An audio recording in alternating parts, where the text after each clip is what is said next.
Welcome to the Idle Talk podcast. My name is Peyton, and I am joined by my friend Jacob. This is a recap episode of season 46, episode 11. If you have not seen this episode, this is your spoiler warning. Go ahead and watch that before listening to this recap and analysis breakdown. Jacob, what did you think of this 11th episode where we had 7 castaways and Venus was voted out at Tribal Council? I thought the episode was good. I think the thing that I was most disappointed in was, I liked the episode, I liked the drama, it was good. The one thing that I was upset about is them leaving out the reason that Kenzie and Liz flipped on Venus and voted for Venus. I understand why Charlie flipped and voted against Venus. And even if Charlie flipped and Kenzie and Liz didn't, Venus still was going home. So Charlie flipping was the deciding factor. Yep. But I don't like that they left out Kenzie and Liz deciding to flip, because going into Tribal, I was convinced they were voting with Venus and wanted to get out, especially Liz. Mm-hmm. And Kenzie had a whole confessional where she's like, I guess I'm working with Venus. She's the only one who hasn't lied to me. Who would have thought? Mm-hmm. And so I was convinced that they were voting with Venus going in. So I was really confused why they didn't vote with Venus.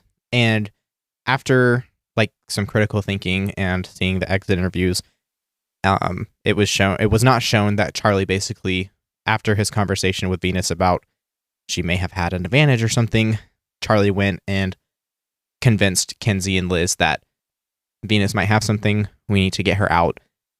But I wish they would have shown that, because it feels like they just left it out for the sake of a shock factor of, whoa, Kenzie and Liz voted against Venus. But in the moment I was just like, this literally makes 0 sense. Where are these votes coming from? And the Ben voting for Kenzie was also really random and felt out of left field. My only thought was, okay, they just threw a vote on Kenzie in hopes that if it came down, if Venus played something, there would be 1 vote on Q, 1 vote on Kenzie, they revote and then vote out Kenzie. But the votes felt really all over the place based on how the edit went. Mm-hmm. So that was my main issue with this episode, is I just don't think it was the most well-edited episode of the season. It was enjoyable. I liked the challenge. The reward drama was fun to watch and all that stuff, but it was just a weirdly edited episode from the build up to Tribal perspective. Yeah, and it is the same thing that we've had happen now.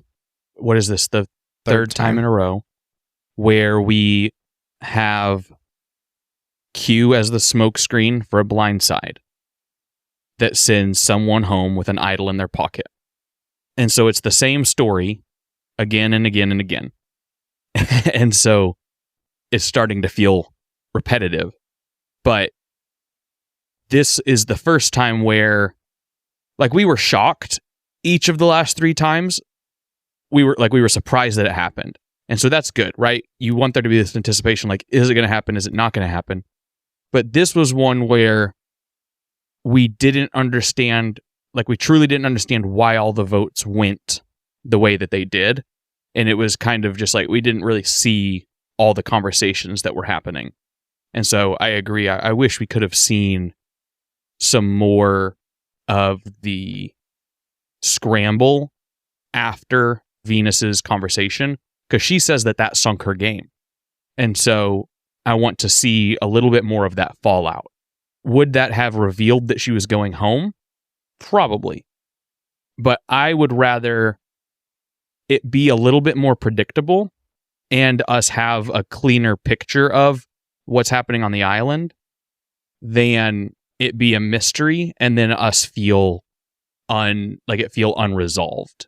Well, it's almost like they were trying to blindside us as the audience. Yeah. And I understand having some element of mystery where it's whoa, I don't know. I think there's a difference when you go into a tribal. I like going into a tribal being like, man, it could really go either way. But it's annoying going into a tribal and you think it could go either way, but then when the votes fall, you're just like, where did these ideas even come from? Mm-hmm. Like these people who cast these votes, like usually when you go into a tribal, there's one or two people who are swings. So you're like, okay, who you're intrigued to see, okay, what last conversation stuck? Who are they going to vote for? And that's usually how it plays out. Like with Hunter, I didn't know. I knew it was going to be Hunter or Q, and it was really just going to come down to how some of the conversations went, but I knew it was going to be Hunter or Q. Going into this tribal, I figured it was going to be Venus or Q, but I went in thinking, okay, it's just going to come down to Charlie because Ben, Maria, Q are voting Venus. Venus, Liz, Kenzie are voting Q. Charlie's the swing vote in the middle. So when the votes fell and you have Ben voting for Kenzie and Liz and Kenzie voting for Venus as well as Charlie, it just felt really weird and not edited well. Yeah, it's also, I think the other part of it is that this whole episode was very much edited from the perspective of Venus, where we're following her the whole time. Pretty much from the beginning, it opens from Kenzie's point of view and then very quickly shifts to Venus's, where Venus kind of comes and comforts Kenzie. And then we pretty much just kind of follow Venus for the rest of the episode because we get into the idol hunt and then Venus finds the idol. And so then we're following Venus and then she goes into the challenge and she almost wins the challenge. And so there's so much emphasis on her there. And then there's the weird thing with the reward where she's not even considered, even though she should have probably, if Maria was being honest, she probably should have been one of the two there. And we'll talk about that here in a minute. And so she's like a big point of emphasis the whole time. And so because she is such a focal point of the entire episode, it feels even more odd that we don't get a really clear or just like a really clean resolution at the end when she's the one that's gone. Like we don't get to see her, like the clean fallout of like her sinking her game at the end. Yeah. I want to ask, and I'm trying to pull up on my end the data here just so I can have numbers. But a question that I'm wondering and thinking about is like everybody is really scared of a hidden immunity idol, and right, and you should be. You should take that seriously, right? Because we've seen now 4 this season go out in pockets, and 3 go out in a row, which both of those are records in Survivor now. Does the data, especially in the new era, support you being so afraid of someone having an idol? Say that again. So we've obviously seen this season especially that people are scared of idols, terrified of people having idols. They want to get them out immediately. Like they want to get them out more than they want to get out Q. They want to get them out more than anything, right? They've voted out now 3 people in a row. But Hunter was the vote between Q and Hunter before people even knew Hunter had an idol. Yeah, he was a challenge threat, but the thing that pushed them over the edge was when they found out he had the idol. Or he at least said he did. Yes, right? That was what convinced them. That was the swing moment. Well, I mean, I would have done the same. Yeah, I know. But what I'm saying is, does the data, especially in the new era, support fear around idols? Because I'm trying to think through the seasons I've seen in the new era. I'm almost done with 43, so I don't have that data there. I've only got 2 episodes left there. I'm trying to think, like, how many times have successful idols actually been, how many idols have actually panned out in the new era? Jake had an idol in 45. He gave it to Katura, was not successful. Bruce had an idol, never used it. Austin had an idol, used it, didn't work. Julie had her successful idol play. Yeah, so Austin's idol, Julie had it, got out Emily. Yes. So there's one successful idol usage. Sabaya had an idol, never used it. Heidi had an idol in successful usage. And then Did Carolyn play her idol correctly? well, I'm going all the way backwards. So Josh had an idol and got out Sarah in that same season. So that's a second successful one. Jamie never used her idol. Carson never used his idol. Matthew never used his idol. Carolyn used hers, gave it to Carson, or used it for Carson. I don't remember which one it was, but it negated 2 votes, but didn't send anyone home. Franny successfully used her idol. That was a big one.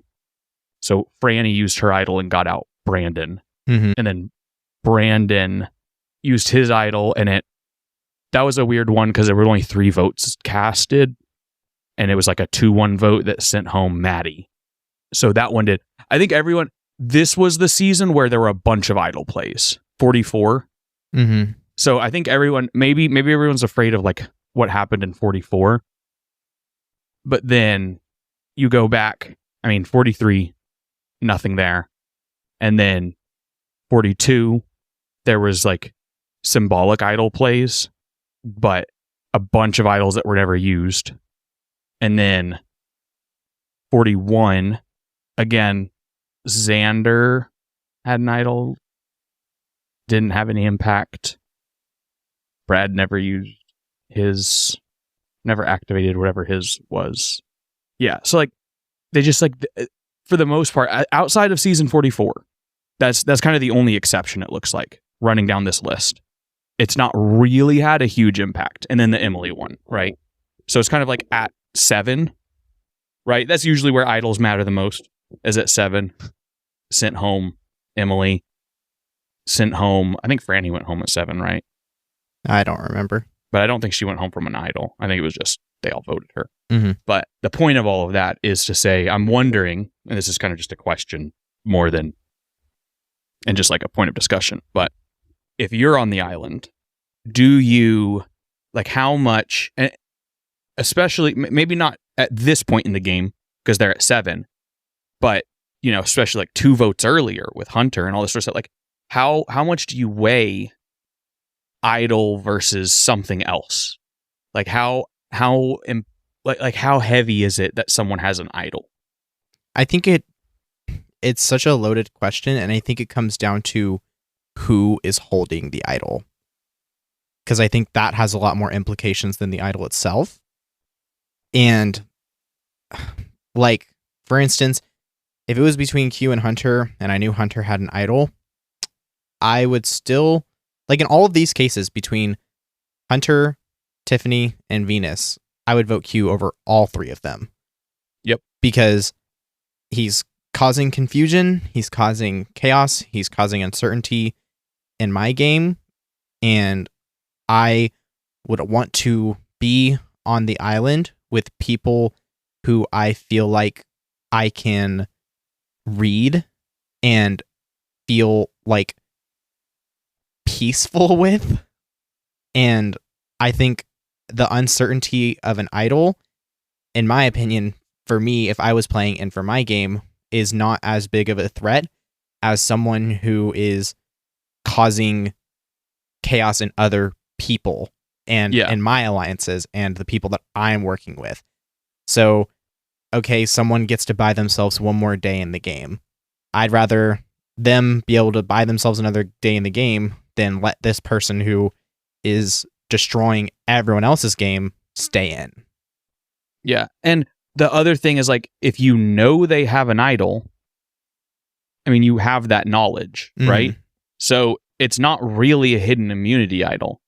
You can always get them later. You know they have the idol. It's not as big of a deal. And because also, they can't sneak it on you. They also never really try to flush it. There's always when you know someone has an idol, there's always the discussion of simple. We split the votes between the person who has the idol and the person we actually want gone. In all honesty, I don't necessarily think that they really wanted Tiffany gone that badly. They thought she was a threat, but they just knew she had an idol and they wanted to get her out with her idol in her pocket to be such a big move. Like, oh, she didn't play her idol. Look at us. We're so good at creating this smoke screen with Q that she didn't play her idol. Look at me. I'm so great. What's the harm in, I think it's a better play of, we know this person has an idol. Let's split the votes. We flush their idol and it may not be like the flashy move. I think it's the smarter move. You may not be able to, like, we also have been talking about like Survivor resumes, and it's also something I've been seeing on Reddit. People are getting fed up with the Survivor resume term and building your resume, where people are more concerned with making flashy moves instead of the strategic move. Yeah. So I think every time the better and more strategic and better decision for my game would be split the votes between, like, if it was the Hunter vote, split the votes dead even between Hunter and Q. Hunter plays his idol, saves himself. Q goes home. We still think Hunter is a threat tomorrow. We get him out tomorrow. It's really not complicated. Yeah. And if it's a dead split and Hunter doesn't play, like if it's a tie, then we revote and vote out Hunter, which is what happened. Yeah. Or if we really want to get out Q, you could get out Q, you know?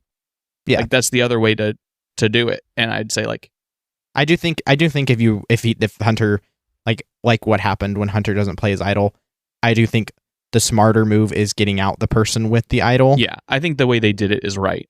I think that is like, if he's not going to play the idol, it's like, all right, man, well, we're just going to take you out. You should have just played the idol. Yeah.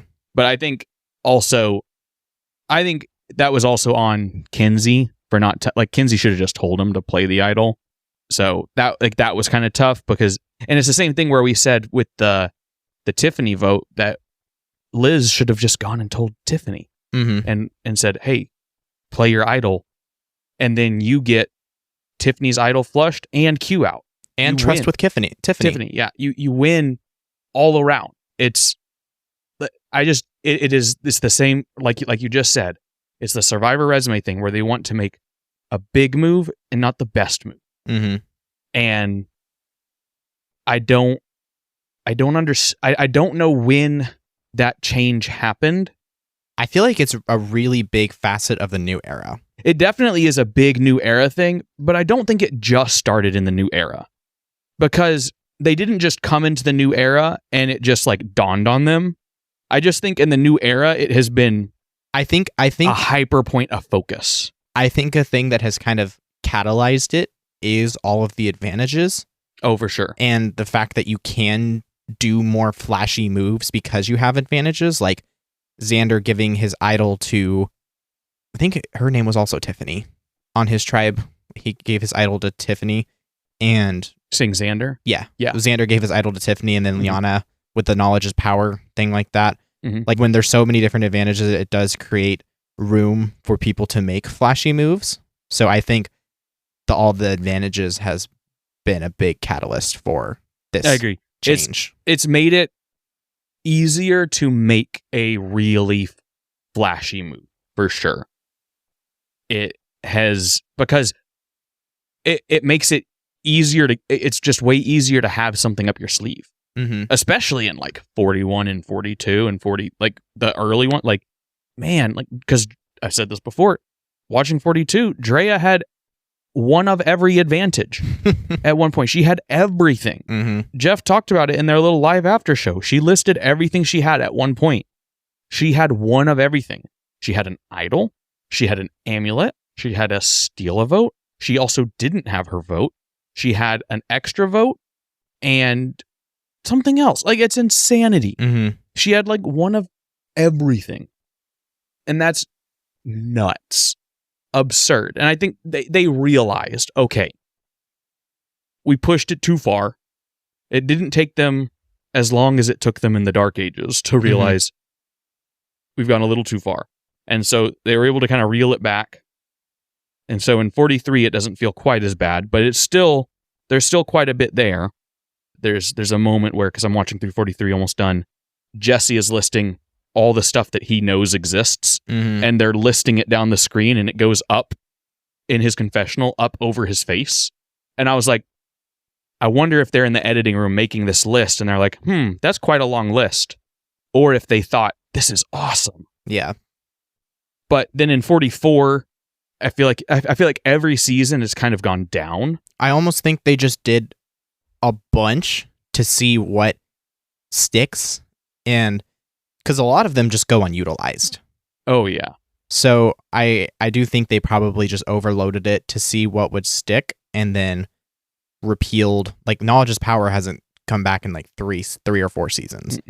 I think 43 was the last season they had it. Yeah. So yeah, the new era so far has just been A/B testing. They are literally, and it's really smart because they shoot the seasons back to back. They will do stuff in each of the seasons, and they trial and error them and see what works and see what doesn't work. And then they move the stuff that works into the next one, and they drop the stuff that doesn't work. And they don't move some of the stuff that works over that I'm surprised, and then they move some of the stuff that I feel doesn't work. And like, there's some mechanics like the shot in the dark. I feel like I don't really understand the point of it. I think they could take it away and it wouldn't change anything. Yeah, I don't think it's only ever anything. been successful one time in 6 seasons. Yeah, I'm like, I don't understand the purpose of it. I'm like, if you want some sort of mechanic, they need to either rework that mechanic or just gut it. It's like, let's just get rid of that. That's kind of silly. But then they have, like, I thought the immunity idols on each of the 3 beaches in 43 was really fun. I liked that as a mechanic. And then 44, because they film these back to back, you have the bird cage. Really fun. It's 2 public idols. You know, that is... Oh, you mean... Okay, I see what you're saying. Yeah, like each of those 2 seasons, yeah. So it's 2 back-to-back, basically, 2 public idols. So what did they do in 43? I don't remember. Bracelets. It's the immunity bracelet. So they have to get 1 bead from each player. Oh, so they have the okay, special bead on their bag, and they have to have them willingly gift it to them. They make it into a bracelet, and once they've assembled all 6 beads, they have an immunity But it's item. it's not public in the sense that... Well, it's public in the sense that if you know what the idol is, you know who has it, but you don't know that someone who's asking you for a bead is making an idol. Yeah, you don't know like in the moment necessarily, but it is a public act of, you're gonna be kind of sketchy. Yeah. And like like if someone came up to me and was it's like, not quite "Can I as have that public bead?" as the birdcage, but it is a step towards that. Yeah. And so I really liked those 2 seasons, the way they approached it. And then they kind of abandoned that, moving into 45 and 46. And so I'm wondering, okay, now they've tested that setup and now the 45 and 46 setup where they went back to the beware advantages. Okay, which one are they going to, like just the standard beware versus that kind of crazy beware where it was like public sort of thingy? Which one are they going to kind of move to? Or are they going to do something more public again? I don't know. So it's an interesting way that they're taking this new era in that they are actively trying new things. And so sometimes it works, sometimes it doesn't. And I think that is, at least as someone who in my job, a lot of my job in marketing is like literally A/B testing stuff all the time on like YouTube videos and on the website. Like, it's kind of fun to see them doing that in Survivor. So it's pretty cool. I'm just interested to see how they keep evolving it as we lead up to season 50. Yeah. So that was a bit of a tangent. We can bring it back now to this week's episode. Obviously, they were afraid of the idol, but everybody wants it. That's really how the episode starts. They're all searching for the idol, going crazy. Venus finds it. It's not a beware. Beware. It's a normal idol. Yep. I think we talked about that last time. Yeah, we did, whether we thought it would be normal or not. And then after we discussed that, between the last time we recorded and this time, I finished season 42 and have almost finished season 43.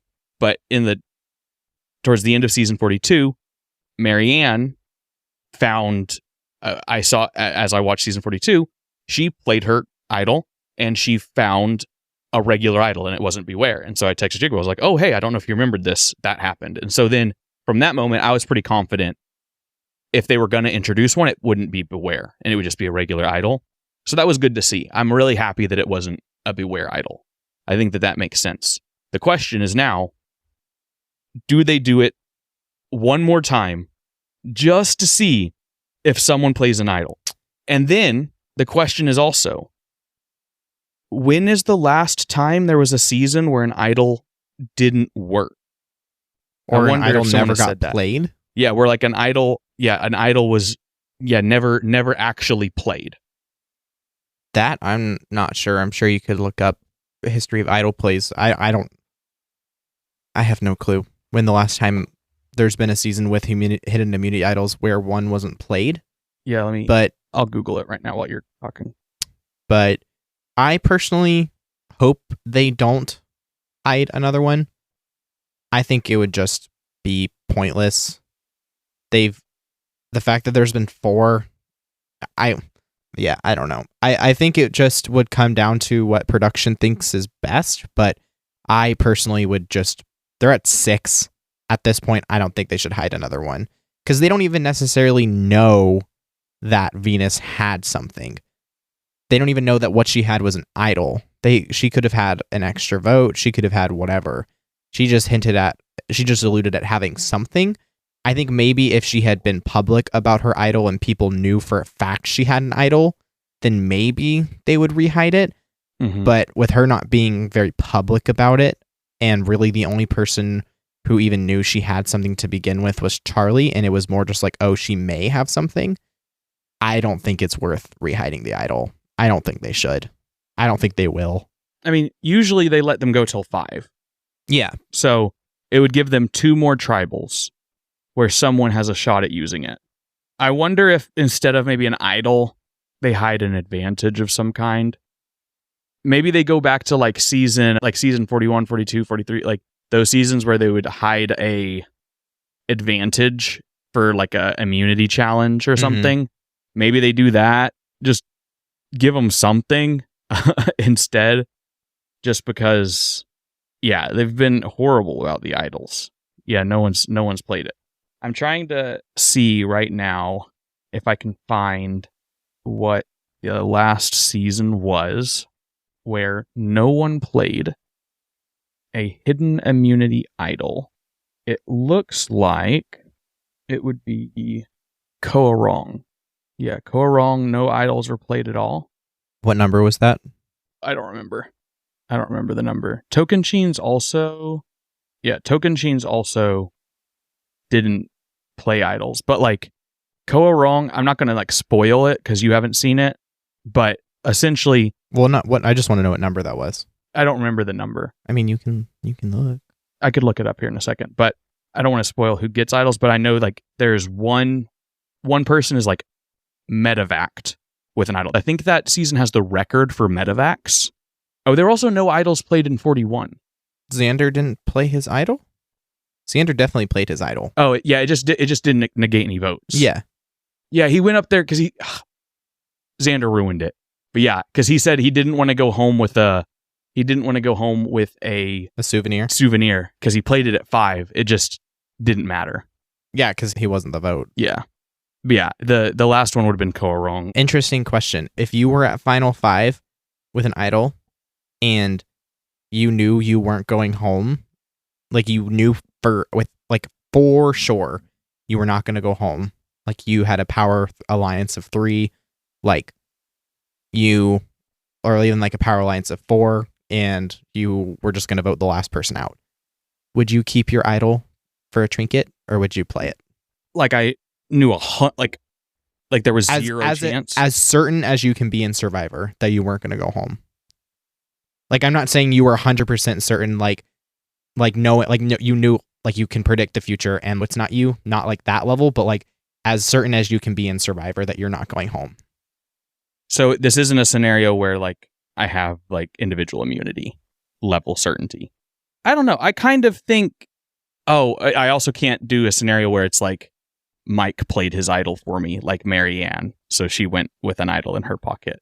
Because I do kind of think having an idol in your pocket and being able to go to the final 3 and being able to hold that sucker up and say, hey, I didn't even have to use it. I never had to use this bad boy. You can reveal it to everyone and say that you kept it a secret. Power move. That was what won Marianne the game. But yeah, Tocantins and Koorong are two that were the two like first ones that I found when I looked it up. There are probably some others mixed in there, but yeah, I mean, this would be one of the first ones since then. Yeah, I personally hope they don't rehide the idol. I think it would. I don't know how much value it's going to add at this point, but maybe they will. But the other thing, I want to move away from this and start talking about the immunity challenge and / reward. Yeah, because I thought the challenge was cool. I really liked it. It was fun. It was unique. And it was new.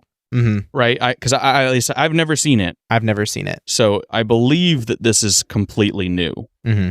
This would be one where it was like I would love to. I'm sure that there is a place somewhere that has like Survivor challenges where you can go play and you can like do Survivor challenges. I'm sure that exists somewhere in the world. Maybe not. This looks like a challenge that you could build. I know. That's what I'm saying. This is totally built. Like we could build this. Yeah. This looks like a really Hunter build this and let me and Peyton come play it. I'm saying like you could build this with a piece of plywood. Yeah, I know. And a jigsaw. It really wouldn't be that hard to get the base frame out and then go drop yourself some buckets and then you just need a pole and like it wouldn't be that difficult. I just don't know how heavy the ball is. Let's just send a message to the On Fire podcast. I mean, it's just a wood ball. Is it wood? I can't really tell. Looked wood to me. I don't know, but it also looked like really dense. Anyways, I thought it was a really cool challenge and it was unique. But it seemed like the last phase took them a while, like a pretty long time. They were all at the last phase of putting the last ball in. Like everyone was there for a while. So that was cool. Where it was like, it was really anyone's challenge to win. But Maria ends up winning. And then we get the very interesting interaction. I'm saying interesting for lack of a better word. Because she gets a reward where she gets to go get pizza. And she gets to bring along 2 people. And she instantly picks Ben. And then Jeff says you can pick another person. And she sits there. She's deliberating. Well, before that, Charlie and Kenzie step out. Yeah, Charlie and Kenzie are like, don't pick us. We're fine. And she's like thinking. She's thinking. And then she makes them beg. Yeah, and she's like, plead your case. And like make your case, which is wild. Insane. That to me is insulting. That might be even crazier than what is to follow. Yeah. But I mean, Venus is straight up like, I'm not going to beg. Yeah. Just pick who you want, which is so valid. Yeah. Like Liz is like, I haven't eaten.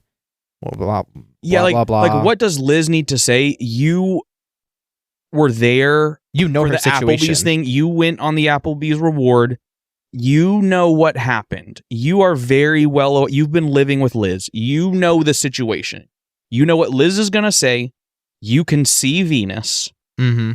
Like Venus's collarbone is like protruding from her body because she's so malnourished. You know their cases.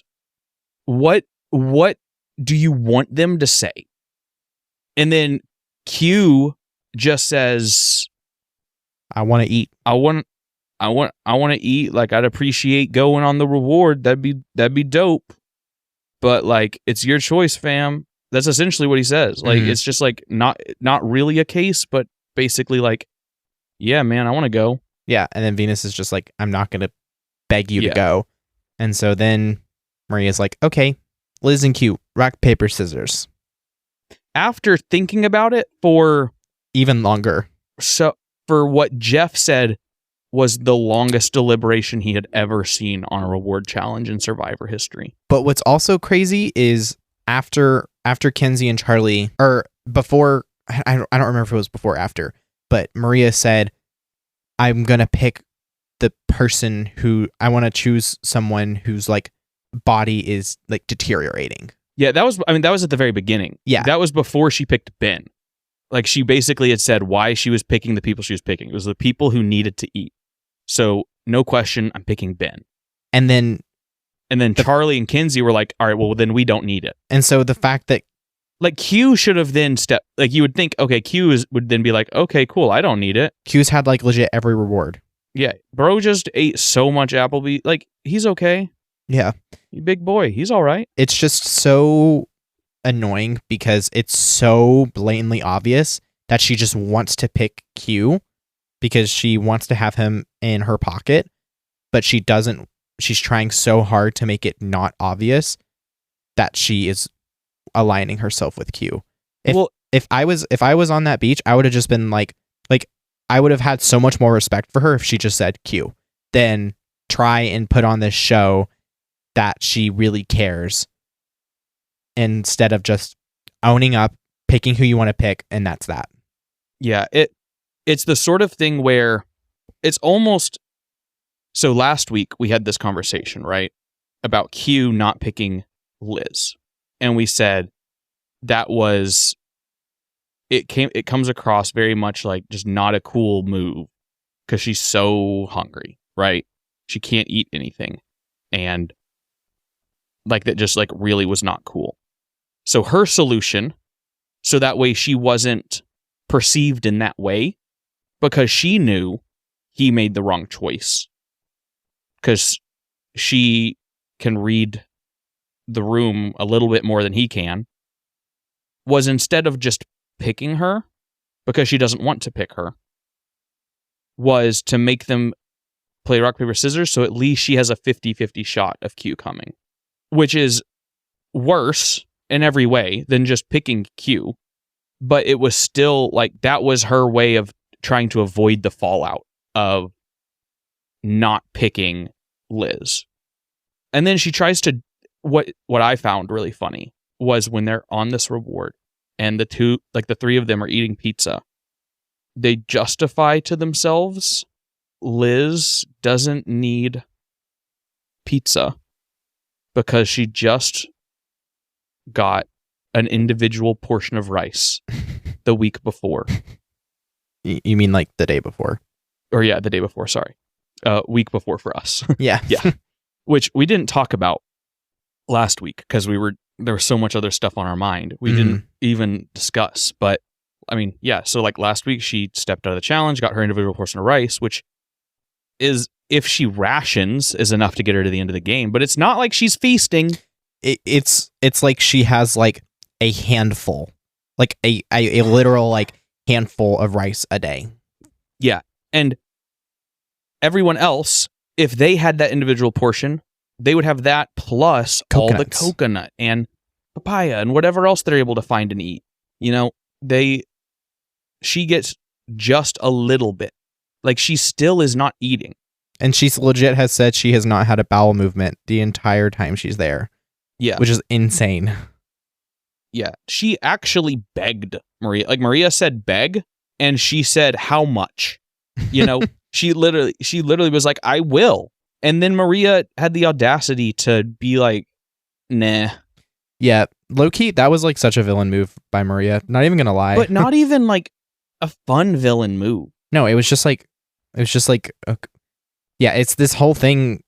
That's another thing that's just, I'm so frustrated that Q is still in this game because he's like causing things like this. Like, they're funny to watch. It's funny as a viewer. Like, my jaw was on the floor when Maria said play rock, paper, scissors. Like, legit, my jaw was on the floor. And it's funny. It's funny because it's not even funny because it's like a funny situation because it's like awful, but it's funny because it's unexpected. It's the absurd, right? It's comedy of the absurd. And it's just, it literally seems too crazy to be real. It doesn't feel like it's real life. It's like, how could you have written this season to have, we are in the same season as Jelinski, as Banu winning 1 million hearts. That's crazy. This is all happened this is all season. The same season, right? Banu won 1 million hearts. Banu, gosh, there was Banu begged Tiffany on his knees in the same season that Maria told Liz to beg and then didn't give the reward. This is all in the same continuity and timeline of the same season. This season is so good. It's so good. To all the people who are saying this season is like bad, I need you to get out of here. This season is like so good. It's so gold. It's like, I don't know how rewatchable it's going to be. I'm not going to lie. At least pre-merge, I don't know how rewatchable that's going to be. The pre-merge is pretty messy, but this post-merge has been so good. It's crazy. It's the sort of thing where we are going to do a season, or maybe not season 50. We might do a season 50 like picks, because it's going to be hard because there's going to be like so many returnees, but we're going to do some of our picks for like new eras, all stars, and who should get second chances and all that sort of stuff. I anticipate those lists being pretty stacked with people from the merge or like post-merge season 46. Yeah. It like most people post-merge season 46 should be on one of those two lists. Yeah. There are very few people who have made it this far that shouldn't be there in one of those, or in a Heroes versus Villains 2. That's one thing that we're going to talk about, is like if they did a new era Heroes versus Villains, who would be on which side. You could make, I mean, pretty much the whole Villains tribe is this season. We've said that before, but it's becoming more true than ever. This whole season is villains. Hunter, not really a villain. Hunter would be on the hero side. Yeah, Hunter would be He's like the only hero. I would also put Venus on the heroes at this point. She's like an anti-hero. Yeah, but I think she still would live on the hero side just because everyone's kind of ganging up against her. Mm. And Tiff feels, and Kenzie, like there are some heroes. Yeah. And I would put like, I'd want to put like Banu on the heroes. Like if we were like really, if we were just splitting up this season into heroes versus villains, we could, but I wouldn't want to do that. But anyways, I think we can do some fun stuff with that, but so many people from this season return. So that's where this cast, I think, is awesome. But yeah, anyways, bringing that all back, we're in the same craziness of the same season as Banu, which is wild to think. And so I don't even remember why I brought that up, but yeah, it's just, yeah, the stuff with Maria here is bizarre. And they try to justify it like they're okay because she has her own individual portion of rice, so they're all good. Sorry, I saw something shocking. Yeah, why are you on your phone? It's about Survivor, though. What is it? Soda posted a... Do we have breaking news? Yeah. Breaking news from the Idle Talk podcast. Live during our recording. This recording is also like coming up super late. We've had some life stuff going on, but Soda just posted a response to Venus's stuff about Ponderosa, and it's long. Oh no, it's long. All right, well, should we? Okay, wait, no. Do we want to do a group reading real quick? No. I would stop that because we should talk about that at the end. Okay, because we haven't even talked about what she said about Ponderosa yet, so we can do that at the end. We'll do a breaking news drop at the end. All right, so to quickly kind of keep us moving through this and any more thoughts we have. So they win the reward, they go through all this. Maria has immunity. Originally she was going to be the vote, which was going to be lit. That was going to be fun. It was either going to be like her or Q, and that seemed like that was going to be exciting because then it was going to... I really felt like, I still kind of feel like Charlie right now feels like the front runner in a weird way. I think if he is able to frame it in the sense of he didn't necessarily was the one who made the flashy moves, but he was like driving the votes of other people so much. He wasn't necessarily Maria where he was like, let's do this, but he was like the one like kind of swaying and convincing other people and doing it so like under the radar. I think he's going to be able to do that so easily. Maria couldn't even pick Q to go get pizza over Liz. I think that's going to piss some people off. Well, but I'm saying, like, how is she going to be able to stand up there and definitively say that any specific move was just hers and not Charlie's, because she didn't have the decisiveness in a reward pick. How is she going to be able to like claim that she ever had decisiveness in the game? You know, like I don't know how anyone's going to read her game as being decisive. I think from here on out, I think that I think she botched her game, and I think even if she makes it to the end, I don't know how she gets many votes at this point. I think she hurt herself in terms of jury votes, and I think she hurt herself in terms of perception as far as her ability to, if she's actually driving the bus. Yeah. In Sega. Yeah, if right now my vote would go to Charlie if he's sitting in the final 3. If he's in the final 3, I think Charlie gets it. And right now, based on the edit, I'm really happy with that. He's playing a really good game. Yeah. The fact that he's won 2 hidden immunity, or not 2 hidden. He's won 2 immunity challenges. Yep. He is like playing the middle ground super well, has a really tight bond with someone. Yep. Like has a number 1 ally and isn't voting. Like I think he will, if he can vote out Maria at final 5 or in this next one. But I think maybe it's just risky because you don't want her to win immunity at final 5. But if he's able to vote her out at final 5, I think he wins, guaranteed. Yeah, he this is though where I think he could have really messed his game up, was getting out Venus, because I think he needed to get out Q, and then you have 2 shots at Maria. Yeah.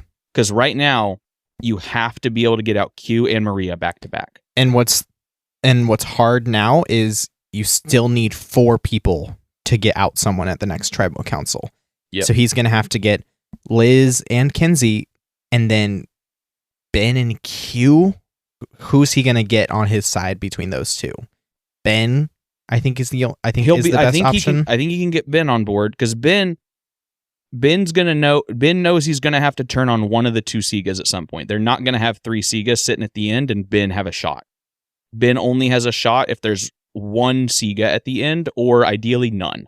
And there's no shot that Ben's able to get out both Segas. Because if Ben gets out both Segas, that means he's sitting at the end with Q, probably. And like, I don't think Ben's beating Q. So, or Kenzie, or even Liz. So it's like, Ben at this point, I think has no shot at winning. I just don't really see a scenario where he gets to the end and wins. I think everybody else kind of has a shot. But I think Maria has a relatively lower shot too. But I think Ben is kind of the only one that's out of the running right now, unless something crazy happens. But I think for Charlie to win, he has to basically he's got to be able to get Q and Maria back to back.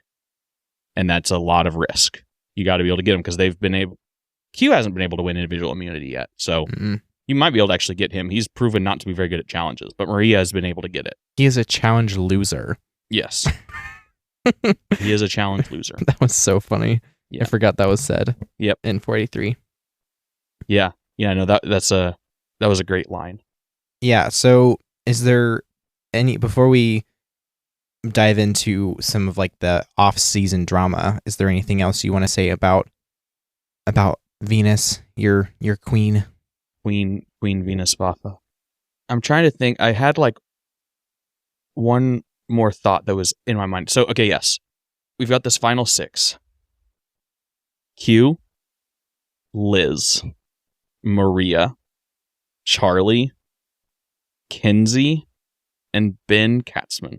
What an unexpected final 6. That's what I was going to say. For my initial like vibes and thoughts from these people, such a wild final 6. Yeah. So interesting. I saw a photo on Twitter of like, your Survivor 46 final 6, and it was all of them lined up. And I was just like, if you would have, whenever we drafted, the only people that we, based on our draft positioning, would have put there would have been Kenzie, Q. Yeah. Is that it? Because Q was my number 2 pick on Yanu. Or actually, no, I don't even think Q would have been there, right? Because are we saying our number 1s from each? Or wait, yeah. No, Q is my number 1 from Yanu. Q was my number 1 pick from Yanu. Kenzie was your number 1 pick from Yanu. So Liz was my last pick. Or no, yeah, Liz was my last pick from Nami. Charlie was my second pick from Sika. Ben was my last pick. Yeah. And Maria was your last pick. Yes. So, very interesting. Very interesting final six. We would have only predicted 2 of them. Mm-hmm. Because our final 6, if we're going just off of first picks, would have been, and obviously this is like assuming even across the board, which would have never happened, but would have been Hunter, Venus, which was really close, actually. Who was your first? Siga? Siga. Because mine was Gem. I think my first pick was Tim. No, I had Tim. I took Tim second. Who was on Siga? Charlie, Ben, Maria, Tim, Jim. I guess my first pick was Mariah. Yeah, it was Mariah. And I was like, what? Because I was shocked that you took Mariah.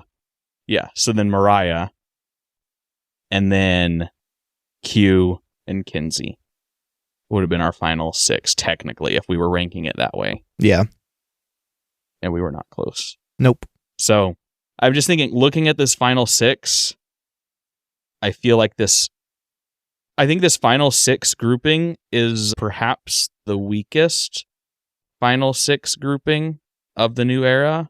You might be able to make a case and say, just kind of like looking back. I don't know if I can say that definitively because I don't remember the total, like the whole final, like thinking back to like 6 is hard for all of them. Like 42 had a really strong like final 6. 42 like Jonathan was strong. being there, Marianne being there, yeah. Even Mike being there. What's her name? Lindsay being there. Very strong final 6. Yeah, they were like, that was like a really good season. Even 41. Obviously, I'm not quite at final 6 yet in 43, but 43 has a very strong final 6. But where I'm seeing them at now, very strong. I don't see a way that they're not insanely strong because they're at 8 right now. And you still got there's Jesse, still a Cody, lot of people there. Jesse, Cody, Carla, Gabler. Yeah, they're all Cassidy killing it. Yeah, so it's going to be a very strong final 6. 44, you had all 3 of the Tikas, and then Heidi. Yeah, Heidi, and because Franny had just been booted out. Who's the guy? Danny, Heidi, Danny, and one other. I can't remember. Yeah, so I mean, a pretty strong final 6, but mostly, I mean, it was just like driven by the Tika 3 at that point. Mm-hmm. So, I mean, it was strong. And then 45 was a strong final 6 because you had the Reba 4 that were just running the show, and then Jake Katura and Jake there. So, all of those just feel so much more like Survivor than this does. This just feels like a random hodgepodge, like, mismatched group of people that you just like, I don't know, like, you know what I'm saying? Like, it feels so weird. It feels wrong. It feels very wrong, but it's fun. It's chaotic, but it doesn't feel like the right group of people to be there. Like, I look at the jury bench and I'm like, those are people, our people. No, yeah, the people on the jury are like, that's who y'all need to swap places. Yeah, I see over there. I'm like, dang, those are the people. Like the fact that the jury bench consists of Tiffany, like even though there are lower picks, but like really good players like Tiffany, Hunter, Venus, Tevin, like enjoyable people to watch and actually like really good players. Very interesting jury bench right now. Yeah, like. I think Charlie, totally deserving of being final 6. 100% think he belongs to be there. As much as I dislike Maria right now, I think she deserves to be in the final 6 based on how she's playing. I think she's playing. I think she's played a good game. Especially, she played a really good pregame. What's also crazy is like Yanu pretty much was the only one going to tribal early on, so it makes all of this really hard. Yeah, Kenzie deserves to be there. Yeah, but like Liz, Ben. Liz, but like it's the sort of thing where it's like Liz never got a chance to play until the merge, right? Yeah, like none of the Nami did because they won every challenge. I think that's this everything we talk about just always comes back to the 3 tribe format. Yeah, but the fact that it's also such a detriment to your own game, because it's so hard to talk about your game, like whenever you're pleading your case to the jury. You really don't have anything to talk about. Like if you're Liz, you don't have anything to talk about until you start talking about the merge, because it's like, okay, yeah, like we were just chilling at Nami Beach for like a week and a half until we merged, and then I was able to like actually start doing stuff. Like, yeah, I made some like alliances and things like that, but I couldn't do anything. And she's at even more of a disadvantage because she's had to just lay around the whole time because she has no energy because she can't eat anything. Yeah, but I mean, like, but even regardless, like if anyone, yeah, I know it's yeah, I see what I know what you're saying. I agree, and it's also wild. And it's also wild because think about it, there are 4 Namis on the bench. Mm-hmm. There would have been 5 if Randon hadn't been medevaced. Legit would have been 5 Namis on the bench at this point, which is crazy. Maybe I think the game would have shaped up incredibly differently if Randon hadn't been medevaced. I honestly feel like they probably would have done a swap. Yeah, they probably they would have. I think they would have swapped. Venus would have had an ally. If they would have swapped, the impressions of Venus wouldn't have been the same. I think Venus's game would have been totally different, but he had an idol as well, and so that changes a lot of things. Maybe idols don't. Maybe an idol actually gets played. You know, it's a completely different game if he doesn't have to go. So that's all hypotheticals. But yeah, you never know what's going to happen with things like that. But it's crazy how you can think like, I think the entire game looks different. And I think him going home impacted his game the most. But of the people who were there, I think it greatly impacted Venus's game the most. Mm-hmm. Because that was her only ally. And if she had one person on her side to advocate for her, I think it changes the whole game for her. Mm-hmm. And so this is a good way to kind of bring us back to Venus as we're ending this conversation. So she's voted out at 7, which is a crucial point in Survivor history. There's always a lot of big players, a lot of historic votes happen at 7. She's voted out. And then in her exit interviews, she talks about, if you haven't seen her exit interview, it's really good. You should go watch it. The one that she does with Rob Sesternino is great on Rob Has a Podcast, but she talks about her time at Ponderosa. She kind of asks like, all right, what was the response when you go there? You obviously had kind of a tumultuous relationship with these people, you know. Was the response like, all right, it's a game. Game is a game. It is what it is. Like, are you cool now? And then her response was basically, and correct me if I'm wrong, but just it was basically no one wanted to really acknowledge her. And she just felt like she was getting not shouldered. No one. She said that a few people did not greet her whenever she got there, and a few people like would not talk to her at all. And when she says a few people, I think that we can gather that means Soda and Tevin.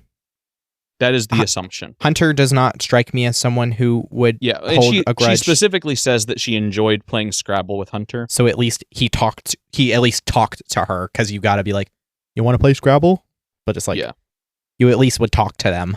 Yeah. So it was clear that the game, from her perspective, the game did not end after the game ended.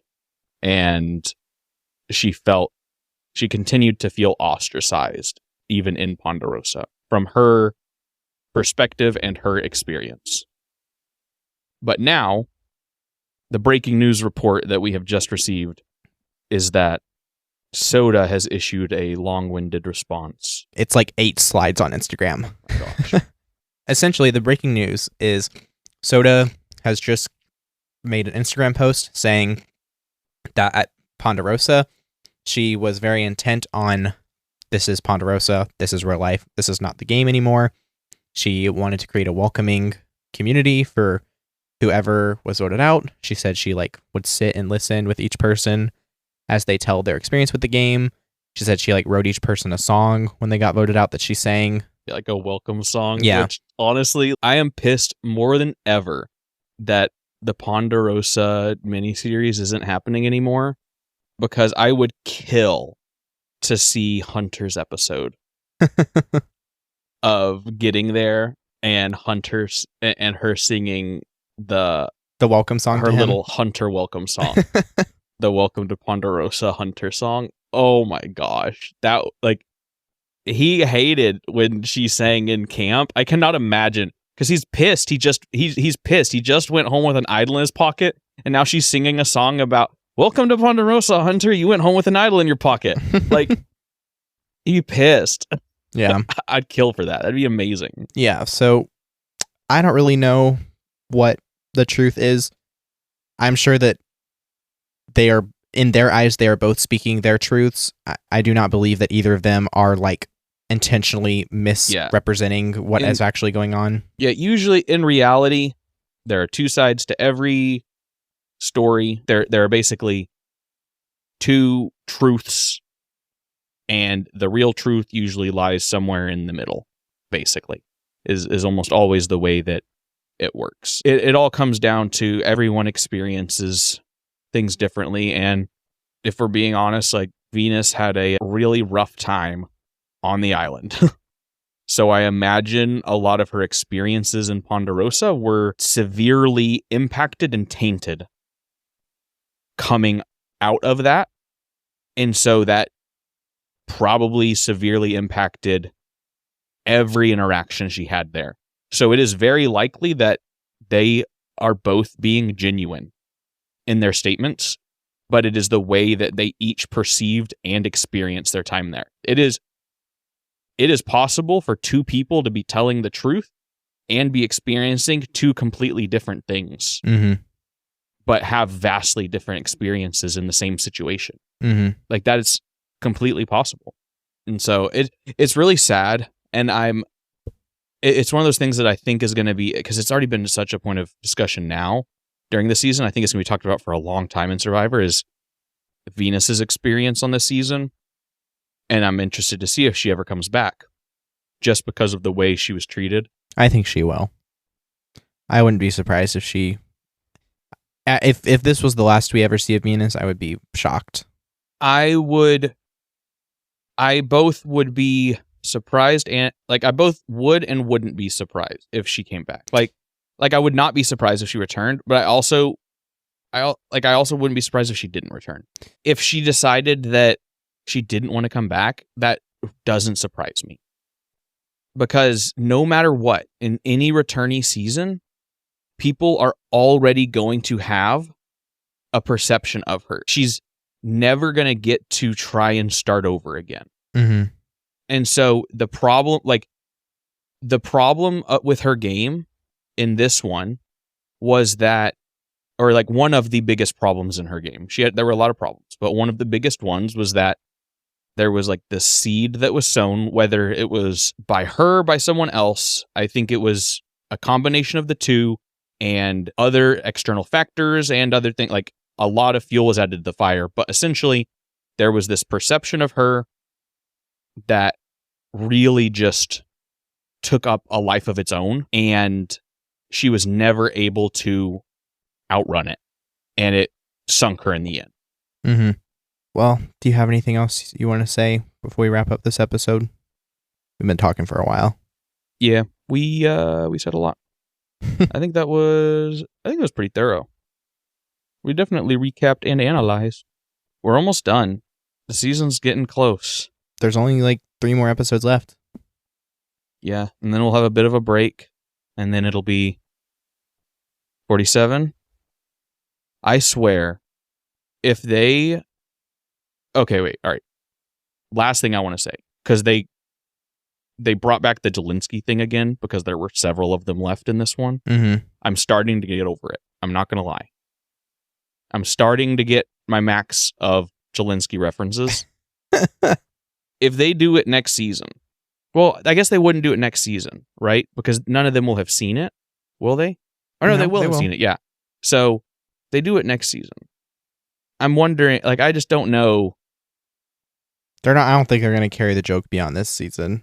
I think they might. They're not. That's the thing. I'm just wondering. I don't know, man. I might lose it. Okay. We're gonna talk to Zelensky and we're gonna find out if he's gonna end up trying to trademark several or not. Did he ever respond again? I haven't heard back anything, but I also haven't followed up again. But he's interested. Did you reply to his reply? Yeah. Okay.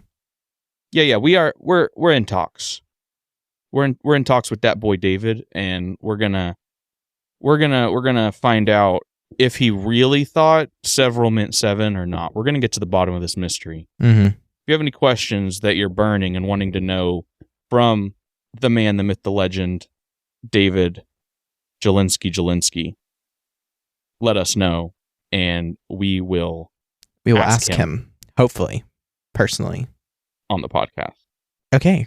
Well, with that, this will wrap up our recap episode of Survivor 46, episode 11. Something about a sweet friend. I don't know. Yeah, it was a long title this week. Yeah. I don't care. If you enjoyed today's episode, we would really appreciate a rating / review, as it really helps our podcast grow. And you can find us on social media at Idle Talk Podcast on Instagram and TikTok. And we are now on X, formerly Twitter. So follow us on Twitter. We plan to be live tweeting during the episodes and things like that to give our thoughts during the episode. So if you would like to follow along there, we are on Twitter now. Thank you so much for listening, and we'll catch you in the next one.